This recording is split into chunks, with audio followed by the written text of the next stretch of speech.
Bonjour, chers candidats et candidates. Je vous souhaite encore la bienvenue à notre TD numéro 7 qui va parler autour de l'acide nucléique et de la protéosynthèse. À la présentation, vous avez votre humble serviteur, Monsieur Béni. Exercice. Sur des coupes de pancréas, on fait agir un mélange de deux colorants, le vert de méthyle et la pyronine. À l'observation au microscope photonique, on remarque que le noyau des cellules est en majorité coloré en vert, sauf une zone colorée en rouge, alors que le cytoplasme est en partie coloré en rouge.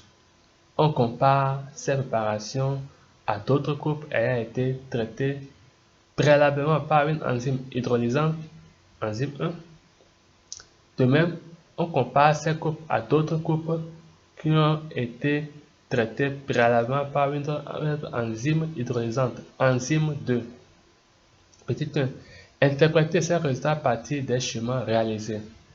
Et c'est ce que ils sont en train de nous demander. Voilà, c'est la technique de Brachet.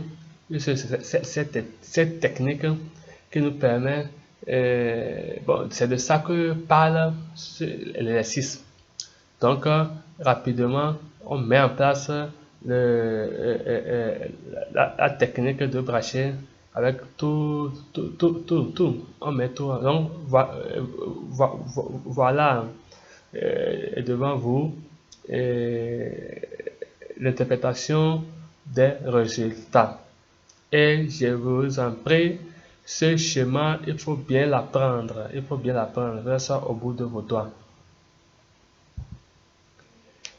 Deuxième question. Quelles substances ces préparations permettent de mettre en évidence? La réponse est que ces substances permettent de mettre en évidence les acides nucléiques, l'ADN et l'ARN. Petit 3. Si on appelle X la substance colorée en rouge par la pyronine, dire dans quelle ultrastructure du cytoplasme elle est située.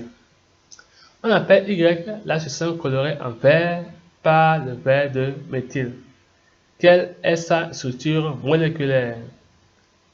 Faites un schéma simplifié d'une partie de la molécule représentée dans un plan. Donc, si on dit que X est la substance colorée en rouge par la pyronine, donc X est égal à ARN.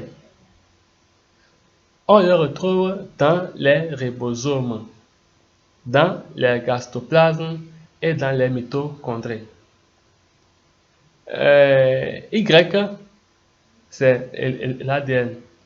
Maintenant, quelle est la structure moléculaire de l'ADN? Il est formé de deux chaînes de nucléotides enroulées en hélice. Chaque nucléotide comprend une molécule d'acide phosphorique, un sucre et les bases azotées, à savoir adénine, thymine, guanine, cytosine. Et là, le schéma simplifié de l'ADN dans un plan, c'est ça ce que vous avez ici. Donc, on va faire ce schéma en faisant voir les molécules de base de l'ADN qui sont quoi? Les nucléotides. Donc, vous voyez que dans cette structure, on voit quoi? Le sucre, base et acide phosphorique. Sucre, base, acide phosphorique. Donc, ce schéma de structure de l'ADN en plan, il faut aussi maîtriser ça. Donc, je vous dis une fois encore merci. Nous voici arrivés à la fin de ce premier exercice.